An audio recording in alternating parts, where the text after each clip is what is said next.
La RDC aujourd'hui au centre de la réunion du Conseil de sécurité à New York. Ban Ki-moon présente le rapport sur les activités de la mission des Nations Unies sur la stabilisation du Congo. Le Conseil de sécurité avait décidé de prolonger le mandat de la MONUSCO jusqu'au 30 juin 2012, mandat qui doit être axé sur la protection des civils, la stabilisation et la consolidation de la paix. En Europe, la vague de froid continue de décimer. Le bilan des morts par hypothermie s'établissait lundi à environ 360. La plupart des victimes sont des sans-abri. Après une hausse de température ces 2 derniers jours, une nouvelle vague de froid est attendue ce mardi. Nouvelle édition, bienvenue à tous et merci d'être avec nous sur Télé 50. Le secrétaire général de l'ONU, Ban Ki-moon, va présenter ce mardi devant le Conseil de sécurité des Nations Unies le rapport sur les activités de la mission des Nations Unies sur la stabilisation du Congo. C'est dans ce cadre qu'il faut placer le voyage qu'effectue depuis mardi passé à New York le représentant spécial du secrétaire général de l'ONU en République démocratique du Congo, Roger Miss. Pour rappel, le Conseil de sécurité a décidé de prolonger jusqu'au 30 juin 2012 le mandat de la MONUSCO qui doit être axé sur 2 priorités majeures, à savoir la protection des civils, la stabilisation et la consolidation de la paix.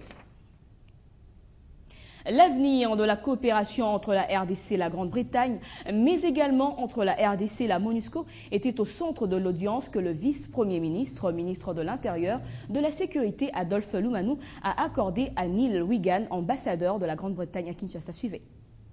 La coopération entre les 2 pays porte spécifiquement sur le soutien du Royaume-Uni à la réforme de la police nationale congolaise dont il est le bailleur de fonds le plus important. Avec un programme de près de 5 millions de dollars américains pour 4 années, ce programme se focalise sur la constitution de la police de proximité pour 3 provinces, à savoir le Bas-Congo, le Sud Kivu et le Kassai oriental. Nous contribuons chaque année à MONUSCO 110 millions de dollars à MONUSCO. Notre programme de réforme de police est aussi très actif dans ce domaine et nous sommes aussi le bailleur le plus important dans le domaine humanitaire.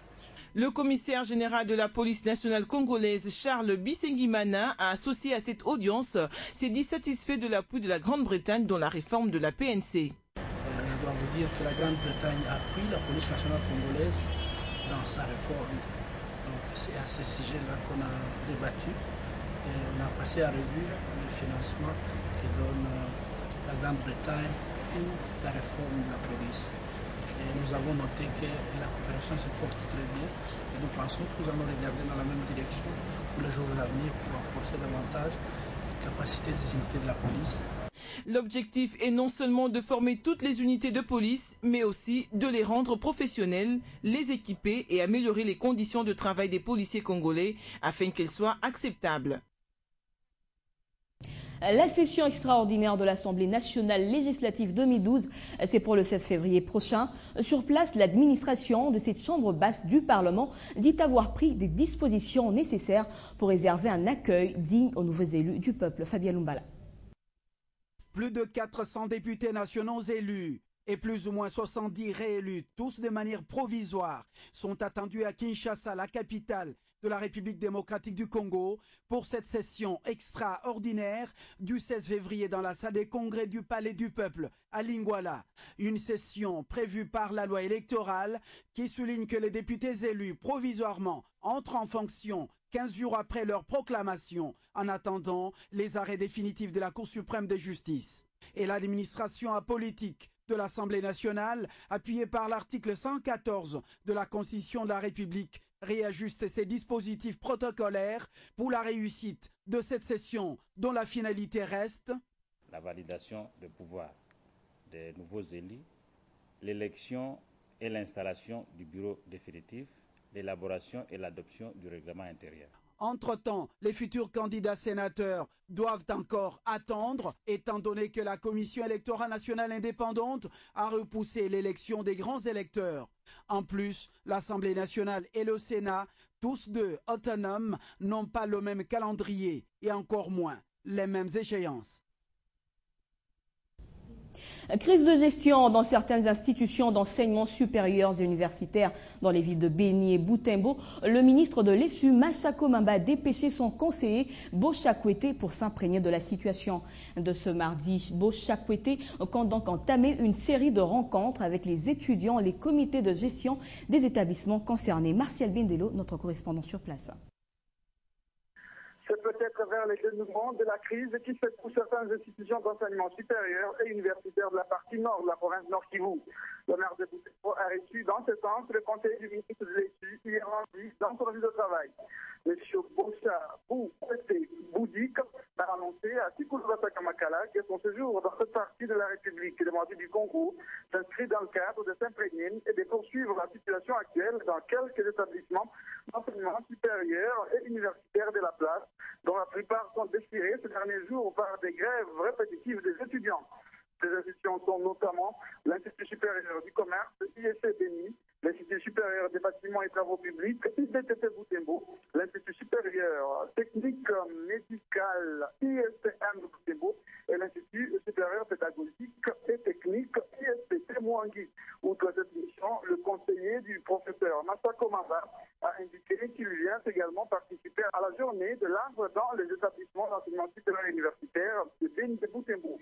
Dans sa déclaration, le conseiller du ministre a souligné qu'il faut amener la paix par la fermeté dans les espaces académiques et que le respect des normes qui régissent les enseignements supérieurs et universitaires doit être observé par tout le monde.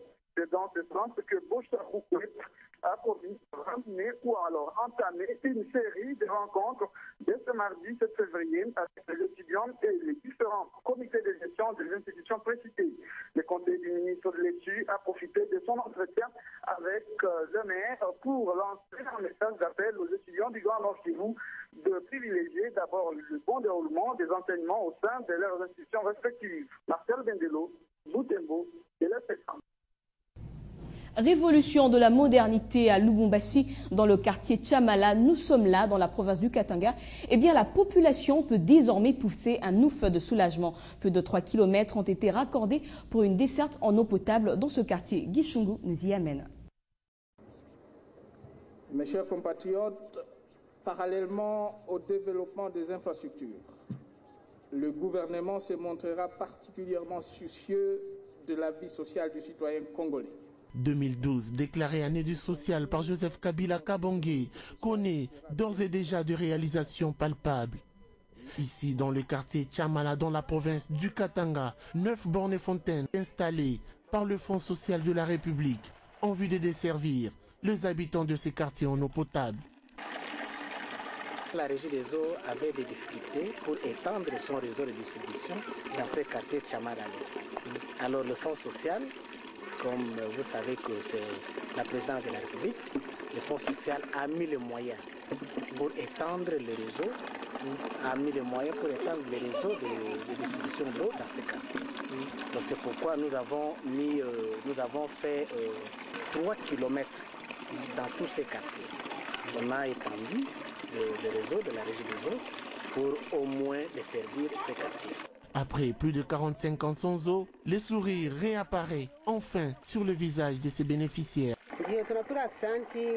Nous remercions le président de la République Joseph Kabila d'avoir changé notre situation ici à Tchamala. Avant, on consommait l'eau des puits, mais aujourd'hui, grâce à lui, on a une eau potable à notre portée. Avec la révolution de la modernité, très bientôt les Congolais n'auront plus à envier l'Occident. Souhait du président de la République, Joseph Kabila Kabange, qui prône un Congo émergent. Dans le reste de l'actualité, la Commission nationale pour les réfugiés a entamé l'examen de 1560 dossiers de demande d'asile en RDC enregistrés depuis 7 ans. D'après le secrétariat permanent de cette institution, ces dossiers seront examinés progressivement à raison de 2 séances par mois. Pour cette première séance qui a débuté depuis le vendredi 3 février, les dossiers de cette requérant ont été examinés conformément aux conventions de Genève de 1951 et de l'Union africaine de 1969, ainsi qu'à la loi portant statut des réfugiés en RDC. En Europe, la vague de froid a fait de nouvelles victimes. Le bilan des morts par hypothermie s'établissait ce lundi à environ 360, dont 36 en Roumanie, selon le ministère de la Santé. En Hongrie, 12 personnes sont mortes au cours de 3 derniers jours, ont annoncé les autorités. En Ukraine, pays le plus touché, au moins 135 personnes ont perdu la vie depuis le 27 janvier. La plupart de ces victimes sont des sans-abri. Après une hausse de température ces 2 derniers jours, une nouvelle vague de froid est attendue à partir d'aujourd'hui. Et puis Boeing a rencontré un nouveau problème de fabrication sur son nouvel avion long courrier 787. Ce nouveau contretemps oblige le constructeur aéronautique américain à vérifier le fuselage des appareils. Pour le groupe de Seattle, il s'agit d'éléments de structure qui ne sont pas calés correctement au niveau du fuselage arrière de l'appareil. Selon le quotidien Seattle Times, Boeing a décidé d'examiner tous les appareils déjà fabriqués.